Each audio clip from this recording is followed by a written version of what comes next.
मंगलम institute के YouTube channel पर आप सभी का स्वागत और अभिनंदन है।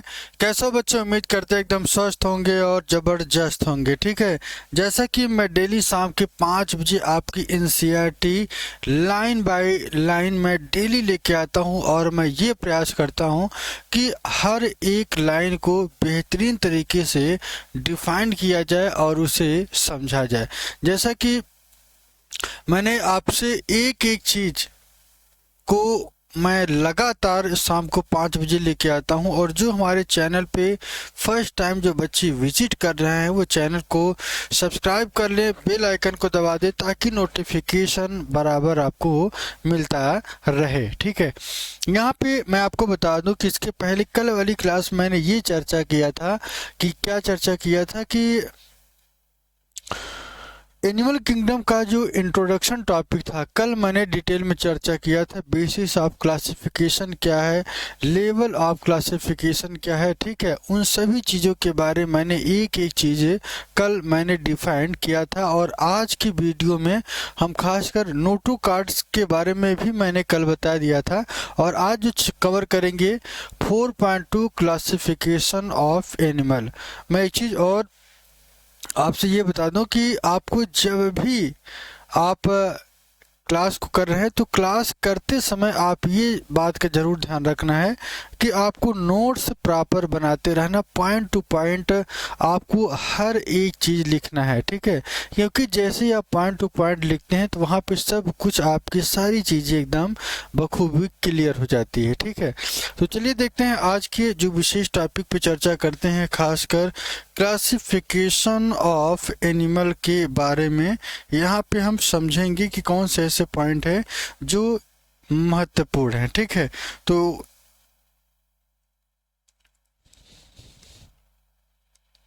चलिए, the broad classification of Animalia based on the common fundamental feature as mention in the preceding section is given below. किसमें थोड़ा सा एक चार्ट देखेंगे कि क्लासिफिकेशन किस किस आधार पर किया गया है। ये एक चार्ट है और ये चार्ट इतना ज़्यादा महत्वपूर्ण है खासकर एग्जाम के लिए आपके, कि यहाँ अगर ये चार्ट आपका तैयार है तो ध्यान रखिएगा कि यहाँ से क्वेश्चंस आपके जरूर बनने वाले हैं। ठीक है, तो चलिए देखते हैं, एक एक चीज को समझेंगे। सबसे पहले यहाँ पे खास बातें क्या है कि सबसे पहले मैंने ये बताया था कि किंगडम एनिमेलिया की अगर हम बात करें तो एनिमेलिया में क्या है, जो एनिमेलिया है, जो एनिमल कैरेक्टर शो करता है, ये कैसा है, मल्टी सेलुलर है। कैसा है ये, मल्टी सेलुलर है। मल्टी सेलुलर का ये मतलब होता है कि जहाँ पे सेलों की संख्या क्या हो, ज़्यादा हो, जो अपनी संख्या को मल्टीप्लाई करके अपनी ही संख्या को बढ़ा ले, ऐसे सेल को क्या कहा जाता है, मल्टी सेलुलर कहते हैं। बहुत इंपॉर्टेंट है। यहाँ से अगर आपको मान के चलिए कि 1 से 2 क्वेश्चन आने वाला है। इसके बाद थोड़ा सा और आगे की तरफ चलते हैं। सेलुलर लेवल, सेलुलर लेवल के आधार पर इनकी जो बॉडी का ऑर्गेनाइजेशन हुआ, मैंने आपको ये बताया था कि सेल के आधार पर, टिश्यू के आधार पर, ऑर्गन सिस्टम के आधार पर, इन सभी को बेस बना के क्लासिफिकेशन किया गया है। तो यहाँ पे लेवल ऑफ ऑर्गेनाइजेशन की बात करें तो सबसे पहले जो बेस बनाएगा वो क्या बनाएगा, सेलुलर लेवल बनाया गया था। मतलब ये समझिएगा कि जो सेल के आधार पर हो, किसके आधार पर, सेल के आधार पर हो, ऐसे लेवल ऑफ ऑर्गेनाइजेशन को क्या कहा जाता है, सेलुलर लेवल ऑर्गेनाइजेशन कहा जाता है। ठीक है, इसमें सिमेट्री कौन सी आती है, यहाँ पे जो सिमेट्री आएगी वो एसिमेट्रिकल होगी। ध्यान रखिएगा, एसिमेट्रिकल होगी। एसिमेट्रिकल का मतलब क्या है, जिसकी बॉडी को हम डिवाइड करें और वो पूरी तरीके से डिवाइड ना हो। ठीक है, मतलब ऐसे समझिए, मान लीजिए इसका कोई एक सेक्शन काटेंगे तो ये इसके और इससे सिमिलरिटी नहीं शो करेगी। ठीक है, इसके बाद थोड़ा सा और आगे की तरफ चलते हैं। आगे की तरफ बॉडी ऑफ कैविटी और सीलोम के बारे में देखते हैं। तो यहाँ पे जो सेलुलर लेवल के आधार पर यहाँ पे एसिमेट्रिकल होगा, और ये एसिमेट्रिकल होगा तो यहाँ पे अगर हम कैविटी की बात करें तो इनका भी नेचर कैसा होगा, एसिलोमेट होगा। एसिलोमेट का मतलब जहाँ पे कैविटी एब्सेंट होती है, प्रेजेंट नहीं होता है, ऐसे करेक्टर को क्या कहते हैं, एसिलोमेट कहा जाता है। और ये करेक्टर आपको कहाँ पे देखने को मिलेगा, ध्यान रखिएगा, पोरीफेरा में जो स्पंजेस हैं वहां पे आपको ध्यान रखना है कि जब भी ये पूछा जाए, यहाँ से क्वेश्चन ये पूछा जा सकता है कि सर ये बताइए कि पोरीफेरा में बॉडी कैविटी का ऑर्गेनाइजेशन क्या होगा, एसिलोमेट होगा। या ये पूछा जा सकता है कि सिमेट्री यहाँ पे कैसी हो सकती है, एसिमेट्रिकल होगी। और इनकी ऑर्गेनाइजेशन पूछा जा सकता है कि पोरीफेरा की ऑर्गेनाइजेशन किस आधार पर हुआ है। तो ये भी आपको याद रखना है कि सेलुलर लेवल पर, ठीक है। इसके बाद थोड़ा सा और आगे की तरफ चलते हैं। अगला पॉइंट क्या कह रहा है, टिश्यू ऑर्गन सिस्टम के आधार पर ये दो प्रकार का होता है। एक होता है रेडियल, क्या होता है, रेडियल टाइप का होता है, क्या होता है, रेडियल। और दूसरा जो है बाईलेटरल होता है। रेडियल में क्या होती है, थोड़ा समझिएगा। रेडियल में क्या होता है कि जब किसी बॉडी को या किसी ऑर्गेनाइजेशन को हम या आप एकदम सेंटर से डिवाइड करते हैं, कहाँ से, एकदम सेंटर से जब डिवाइड करेंगे तो ध्यान रखिए कि जितने भी सेक्शन बनेंगे सब एक दूसरे के सिमिलर ही होंगे। क्यों, क्योंकि इनका जो बेसिक पॉइंट है डिवीजन करने का वो क्या है, रेडियल है, ठीक है। रेडियल का मतलब क्या होता है, रेडियस होता है। और ये आपके मैथ्स में आपने पढ़ा होगा, किसी बॉडी का जो सेंटर वाला पॉइंट है इसे क्या कहते हैं, रेडियस कहा जाता है। इसके बाद इनके कैविटी की बात कर लेते हैं। तो यहाँ पे जो कैविटी होगी वो कैसी होती, एसिलोमेट नेचर का होता है। कैसा होता है, सिलोमेट नहीं, एसिलोमेट होगा। क्या होगा, एसिलोमेट होगा। और ये एसिलोमेट किस में आएंगे, ये भी करेक्टर डिफाइन करेगा कि ये किस में आएगा, सिलेंट्रेटा और टीनोफोरा। आपने इसको पढ़ा होगा, सिलेंट्रेटा जिसमें हम नाइजीरिया के बारे में पढ़ेंगे, और टीनोफोरा ये दोनों फाइलम है। यहाँ भी ठीक इसी तरीके से पोरीफेरा, सिलेंट्रेटा, टीनोफोरा, इन तीनों की अगर हम करेक्टर की बात करें तो तीनों के तीनों में आपको एसिलोमेट करेक्टर दिखाई देगा, ठीक है। क्या दिखाई देगा, जो है यहाँ भी आपको एसिलोमेट और यहाँ भी एसिलोमेट, दोनों जगह एसिलोमेट वाला करेक्टर दिखाएगी। किसमें, पोरीफेरा में, सिलेंट्रेटा में और टीनोफोरा में, ठीक है। और यहाँ पे जब आप देखेंगे तो इनका जो सिमेट्री है, ये कैविटी की बात है, और ये जो बात हो रही है किसकी बात हो रही है, रेडियल सिमेट्री इसमें रेडियल। लेकिन जो पोरीफेरा, सिलेंट्रेटा, टीनोफोरा में जो डिवीजन होगा किस आधार पर होगा, किस आधार पर होगा, सिलेंट्रेट के आधार पर होगा, ठीक है। तो इस बात को आपको ध्यान रखना है। इसके बाद इनकी बॉडी की ऑर्गेनाइजेशन की बात कर लें। बॉडी की ऑर्गेनाइजेशन की अगर हम बात करें तो यहाँ पे क्या होगा, थोड़ा देखिएगा, टिश्यू ऑर्गन और ऑर्गन सिस्टम के आधार पर विदाउट बॉडी कैविटी, इनकी बॉडी कैसी होती है, यहाँ पे कोई भी कैविटी नहीं होगा, ठीक इसी तरीके से।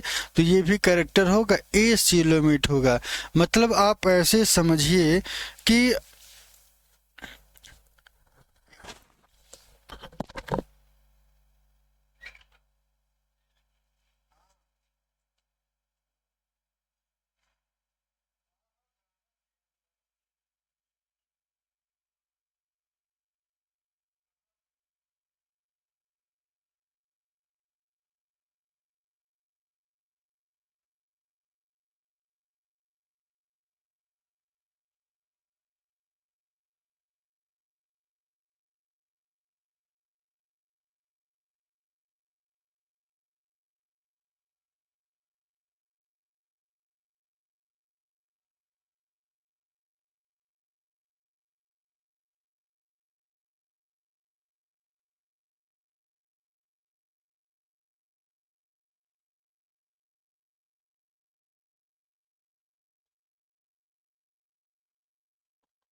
इसके बाद मैंने आपसे ये किया था कि बाईलैटरल सिमेट्री, ध्यान रखिएगा बाईलैटरल का मतलब क्या होता है, जब किसी बॉडी से हम क्या करते हैं, लैटरल फॉर्मेट में दो भागों में डिवाइड करते हैं। कैसे डिवाइड करते हैं, दो भागों में डिवाइड करते हैं। तो एक पार्ट आपका इधर है और दूसरा वाला जो पार्ट क्या है, इधर है। और ये दोनों एक दूसरे से कैसे होंगे, सिमिलर होंगे। कैसे होंगे, सिमिलर होंगे। ऐसे करेक्टर क्या क्या क्या कहा जाता है, बाईलैटरल सिमेट्री कहते हैं। ठीक है। और यहाँ पे एक चीज मैं और आपको बता दूं कि जैसे हम एसजी हेलमिंथेस के पास चलते हैं तो यहाँ पे जो कैविटी का फॉर्मेशन होगा कैसा होगा, स्यूडोसिलोमेट नेचर का दिखाई देगा। कैसा होगा, स्यूडोसिलोमेट का मतलब क्या होता है कि यहाँ पे ध्यान रखिएगा कि कभी कैविटी यहाँ पे होगी और कभी नहीं होगी। मतलब ये समझिए कि स्यूडो का मतलब क्या होता है, झूठा होता है। क्या होता है, झूठा। तो इसे फॉल्स सिलोम के भी नाम से जानते हैं। कभी यहाँ पे कैविटी प्रेजेंट होगी, कभी कैविटी प्रेजेंट नहीं होगी। तो ये भी आपको ध्यान रखना है। और ये कैरेक्टर सिर्फ और सिर्फ आपको कहाँ पे देखने को मिलेगा, एसजी हेलमिंथेस में। कहाँ पे, एसजी हेलमिंथेस जो फाइलम है, सिर्फ यही एक कैरेक्टर है जहाँ पे सीडोसिलोमेट या आपको फॉल्स सिलोम दोनों चीजें पूछी जा सकती हैं। तो ये आपको ध्यान रखना है। ठीक है। इसके बाद थोड़ा सा और आगे की तरफ चलते हैं। अगला है, इसी बाईलैटरल सिमेट्री में ही एक कैरेक्टर और आपको देखने को मिलता है जहां पे आपको सीलोम कैसा होगा, पूरी तरीके से वेल डेवलप्ड होगा। कैसा होगा, पूरी तरीके से वेल डेवलप्ड होगा। और ऐसे कैरेक्टर को क्या कहते हैं, ट्रू सीलोम कहते हैं। क्या कहते हैं, ट्रू सीलोम कहते हैं। अगर एग्जाम्पल की बात करें तो एग्जाम्पल में आपका Annelida, arthropoda, Mollusca, Echinodermata, Hemichordata और कार्डेटा, इन सभी एग्जाम्पल को आपको रट लेना है। ध्यान ये रखना है कि जब भी शुरुआत होगा पोरीफेरा से, फिर सेलेंटेटा, टीनोफोरा, यहाँ तक तो ठीक है। यहाँ तक अगर हम इनकी केवल इसका जो है ध्यान रखिए, केवल एक बार फिर से इसको रब कर दे रहे हैं, केवल एक बार फिर समझ ली क्योंकि बहुत इंपॉर्टेंट है, यहाँ से क्वेश्चन बनता भी है। क्या कह रहा है कि सेलुलर लेवल केवल आपको पूरी फेरा में दिखेगा। और यहाँ पे एक चीज ध्यान रखिएगा, यहाँ पे क्या ध्यान रखना है आपको, यहाँ पे आपको ये ध्यान रखना है कि सेलुलर लेवल के आधार पर इनकी ऑर्गेनाइजेशन और मोस्टली कैसे होते हैं, एसिमेट्रिकल होंगे। और एसिमेट्रिकल होने के साथ साथ एसिलोमेट, जो कैविटी होगी कैसी होगी, एसिलोमेट। और ये कैरेक्टर सिर्फ आपको पोरीफेरा में देखने को मिलेगा। जबकि एनिमेलिया के अंदर आएंगे तो जब टिश्यू के आधार पर या ऑर्गन के आधार पर होगा तो यहाँ पे जब रेडियल सिमेट्री जो होगी, ध्यान रखिएगा, जो रेडियल सिमेट्री होगी ये भी एसिलोमेट नेचर को होगा। और एसिलोमेट होने के साथ साथ यहाँ पे जो इनका डिवीजन होगा ये भी किस में आएंगे, सिलेंटेटा और टीनोफोरम। कंफ्यूज नहीं करना है कि सर यहाँ भी एसिलोमेट है, यहाँ भी एसिलोमेट है, लेकिन यहाँ पे एसिमेट्रिकल है और यहाँ पे रेडिकल सिमेट्री हो जा रहा है। क्यों, क्योंकि मैं आपको पहले ही बता चुका हूँ कि किसी भी बॉडी का ऑर्गेनाइजेशन हर समय अपडेट वर्जन पे ही हुआ है। ठीक है। और सबका कैरेक्टर क्या होगा, आगे की तरफ चलेगा तो परिवर्तन बेहतर ही होगा। तो यहाँ पे सिमेट्री क्या है, एसिमेट्रिकल, और यहाँ पे रेडियल हो जाएगी। ठीक है। इसके बाद मैंने आपको क्या बताया कि बाईलैटरल सिमेट्री में क्या होगा कि ये एसिलोमेट होगा। क्या होगा, एसिलोमेट। यहाँ पे कोई कैविटी नहीं है, लेकिन ये किस में आएगा, प्लेटी हेलमिंथेस में। और जैसे हम एसजी हेलमिंथेस में आएंगे यहाँ पे हम ये देखते हैं कि ये स्यूडोसिलोमेट है। क्या है, स्यूडोसिलोमेट है। ठीक है। इसके बाद और जैसे ही आते हैं नीचे की तरफ, ट्रू सीलोम कहते हैं। क्या कहते हैं, ट्रू सीलोम आपको कहाँ पे देखने को मिलेगा, यही एग्जाम्पल सब के सब महत्वपूर्ण। एक तरफ आपको लिख लेना है, Annelida, arthropoda, Mollusca, Echinodermata, Hemichordata और कैर्डेटा। इसके साथ से एक चीज और आपको यहाँ पे और ध्यान रखना है कि इकाइनोडर्मेटा दो कैरेक्टर शो करता है, एक रेडियल और दूसरा बाईलैटरल। ध्यान रखिएगा।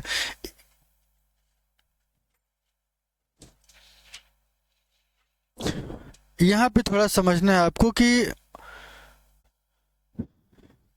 यह रेडियल और बाइलेटरल, बाइलेटरल और रेडियल की अगर हम दोनों की बात करें तो यहाँ पे परिवर्तन जब ये एडल्ट्री स्टेज में होगा, ध्यान रखिएगा, जब ये एडल्ट्री स्टेज में होगा तो बाइलेटरल होगा और लार्वल के फॉर्म में रेडियल के फॉर्मेट में होगा। ठीक है, चलिए इसके आगे की तरफ चलते हैं। फाइलम पोरीफेरा, एक ऐसी फाइलम जहाँ पे पूरी बॉडी इनकी कैसी होती है, पोरस फॉर्म में होगी, मतलब इनकी पूरे स्ट्रक्चर में क्या मिलता है, छेद ही छेद मिलता है, पोरस बॉडी होती है। ठीक है, तो पोरस बॉडी होने की वजह से इनको जो फाइलम में रखा गया है, फाइलम पोरीफेरा में रखा गया है। और ये यहाँ पे हम लोग स्पंज के बारे में देखते हैं। Sponge of this family are commonly known as, phylum का जो पोरीफेरा है, फाइलम पोरीफेरा को हम लोग स्पंज के नाम से भी जानते थे, ये भी याद रखना है, कभी कभी ये भी पूछ सकता है और ये भी आपको पूछ सकता है। ठीक है, इनका थोड़ा स्ट्रक्चर देख लीजिए। अगर इनके स्ट्रक्चर की बात करें तो इनका स्ट्रक्चर कुछ इस तरीके से है। कैसा है, यहाँ पे आप देखेंगे ये जो फिगर है साइकॉन है, किसका है, साइकॉन का है। यहाँ पे आप देखेंगे कि इनके बॉडी में सब जगह, पूरी बॉडी में क्या होती है, पोरस होता है। कैसा होता है, पोरस नेचर का होता है। ठीक है, और ये पोरस होने की वजह से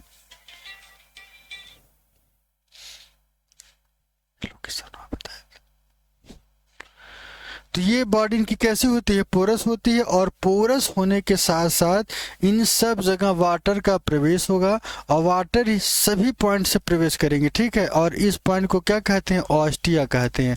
ऑस्टिया के बाद थोड़ा सा और आगे की तरफ चलेंगे तो इस पॉइंट को क्या कहा जाता है, आस्कुलम कहते हैं। क्या कहते हैं, आस्कुलम कहते हैं। और आस्कुलम से जो वाटर इसमें प्रवेश करता है तो इससे एग्जिट हो जाता है। क्या हो जाता है, यहाँ से एग्जिट हो जाता है और वाटर का प्रवेश यहाँ से कहाँ से होगा, एंट्री हो जाएगा। ठीक है, तो ये आपको ध्यान रखना है। They are generally marine and mostly asymmetrical, अगर इनके बॉडी की बात करें तो ये ज़्यादातर कैसे होते हैं, समुद्री। ठीक है, और मोस्टली एसिमेट्रिकल बॉडी होते हैं। कैसे होते हैं, एसिमेट्रिकल बॉडी, मैंने आपको पहले बता चुका, तो इसको पॉइंट टू पॉइंट लिखना है जब भी आप लिखे। ठीक है, these are the primitive multicellular animal, ये कैसे एनिमल हैं, प्रिमिटिव मल्टी सेलुलर एनिमल है। मल्टी सेलुलर का मतलब क्या, जहाँ पे सेलों की संख्या क्या हो, ज़्यादा हो। और इनके बॉडी का ऑर्गेनाइजेशन की अगर हम बात करें तो इनकी बॉडी का ऑर्गेनाइजेशन कैसा होता है, सेल के आधार पर होता है। कैसा, cellular level of body organisation. Sponge have a water transport and canal system, अगर इनकी बॉडी की बात करें तो यहाँ पे जो वाटर का ट्रांसपोर्टेशन होता है किसके द्वारा होता है, कैनाल सिस्टम के द्वारा बॉडी से वाटर जो है क्या करता है, ट्रांसपोर्ट करता है। जैसे कि मैंने आपको बताया कि वाटर इंटर थ्रू, वाटर किसके द्वारा प्रवेश करता है, ऑस्टिया के द्वारा, जहाँ पे माइन्यूट छोटे छोटे से पोर्स होते हैं। ये आपने देखा होगा कि इनकी बॉडी में क्या है, सभी में छोटे छोटे पोर्स दिखाई देते हैं और इसी पोर्स के द्वारा क्या होता है, यहाँ पे वाटर प्रवेश करता है। ठीक है, in the body wall into central cavity, और ये वाटर क्या करता है, बाहर से अंदर की तरफ प्रवेश करेगा और ये कहाँ पे आएगा, स्पंजोसील में। कहाँ आएगा, स्पंजोसील में। स्पंज के अंदर ये जो आप देख रहे हैं इसे क्या कहते हैं, स्पंजोसील, एक ऐसी कैविटी जो बॉडी वाल और गट वाल के बीच का जो एरिया होता है उसे क्या कहते हैं, स्पंजोसील कहा जाता है। ठीक है, इसके बाद from where it goes out the osculum, और ऑस्टिया से स्पंजोसील और स्पंजोसील से होते हुए क्या करता है, ये वाटर पूरी तरीके से बाहर की तरफ निकल जाते हैं, जिससे किसके द्वारा निकलेगा, ऑस्कुलम के द्वारा। This pathway of the water transport is helpful in food gathering, respiratory exchange and the removal of waste। यहाँ पे और ये क्या करते हैं, थोड़ा ध्यान रखिएगा, ये क्या करते हैं कि वाटर जो है इसी माध्यम से यहाँ से निकलेगा और इसके साथ साथ ये भोजन का भी स्टोरेज करेगा, रिस्पायरेशन का एक्सचेंज करता है और यहाँ पे जो भोजन का डाइजेशन करने के बाद जो वेस्ट मटेरियल निकलते हैं वो भी यहाँ से रिमूव किया जाता है। ठीक है, अगला कैरेक्टर क्या है, कोइनोसाइट्स और collar cell line the spongocoel. जो कोइनोसाइट सेल हैं या इन्हीं को कॉलर सेल कहा जाता है। क्या कहा जाता है, कॉलर सेल। बहुत इंपॉर्टेंट है, पूछा गया है कि कॉलर सेल कहाँ पे आपको देखने को मिलता है, तो केवल आपको एक चीज याद रखना है कि फाइलम पोरीफेरा। ठीक है, collar cell line the spongocoel and canal. ये क्या करता है, स्पंजोसील और कैनाल से होते हुए ये कॉलर सेल क्या करता है, अपने आप को, ये जो एरिया देख रहे हैं आप, इसी एरिया में क्या यहाँ पे ये वाला जो एरिया है यहीं पे कॉलर सेल आपका लगा रहता है। क्या लगा रहता है, कॉलर सेल, या इसी को कोइनोसाइट्स सेल कहा जाता है। ठीक है, डाइजेशन यहाँ पे कैसा होता है, डाइजेशन की अगर हम बात करें तो डाइजेशन यहाँ पे इंट्रासेलुलर होगा। कहाँ हुआ, इंट्रासेलुलर होगा। The body supported by the skeletons made up of spicules और स्पंजिन फाइबर। इनकी जो कि बॉडी का जो स्केलेटन है वो किसका बना होता है, पूछा गया है कई बार कि बॉडी का स्केलेटन किसका बना होगा, तो दो चीजें याद रखना है, या तो आपको स्पिक्यूल्स याद रखना है या स्पंजिन फाइबर। ठीक है, दूसरा point, sexes are not separate. यहाँ पे सेक्स क्या होते हैं, अलग नहीं होते हैं, बल्कि एक ही बॉडी में दोनों मेल भी होगा, मेल के साथ साथ यहाँ पे फीमेल भी एक ही बॉडी में होगा।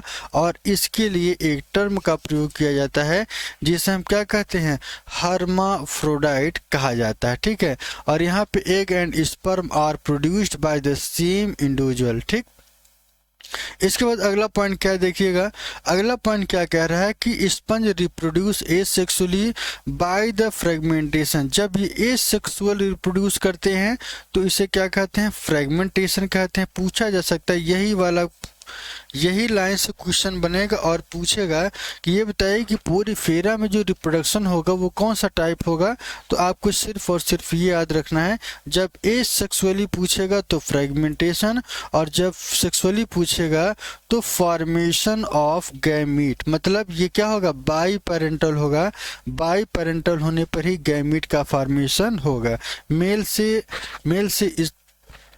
मेल और फीमेल दोनों से गैमीट का फॉर्मेशन होगा, और यही दोनों क्या करेंगे, फिर फर्टिलाइज कर ले जाएंगे।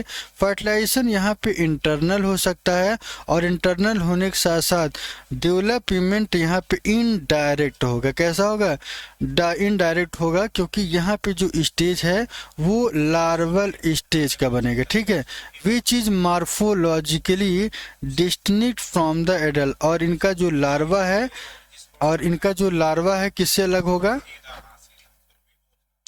लार्वल स्टेज की अगर हम बात करें तो लार्वल स्टेज, यहाँ पे ध्यान रखिएगा, लार्वा और एडल्ट दोनों में इनके बॉडी के ऑर्गेनाइजेशन मॉर्फोलॉजिकली दोनों एक दूसरे से अलग होंगे। ठीक, यहाँ पे हम देखते हैं, थोड़ा सा फिगर देख लीजिएगा, ये जो स्ट्रक्चर है किसका दिखाई दे रहा है आपको, साइकॉन का दिखेगा, और दूसरा वाला जो करेक्टर है वो के अस्पंजिया का। ठीक है, ये अस्पंजिया का दिखेगा, और अस्पंजिया के बाद ये वाला जो करेक्टर है स्पंजिला का देखने को मिलेगा। ठीक, यहाँ पे कुछ एग्जाम्पल देख लीजिएगा। साइकन को एक और नाम से जानते हैं, स्काईफा। ये पूछा जाता है कई बार कि किसका कॉमन नेम क्या है। साइकन पूछा जाए तो आपको स्काईफा लगाना है, स्पंजिला पूछा जाए तो फ्रेश वाटर स्पंज लगाना है, और स्पंजिया पूछा जाए तो बाथ स्पंज लगाना है। कंफ्यूज नहीं करना है, जब भी ये पूछा जाए तो आपको एग्जाम्पल इनके कॉमन नेम, ये कई बार पूछा गया है किसका कॉमन नेम क्या, खासकर स्पंजिला और स्पंजिया तो कई बार पूछा गया है। ठीक,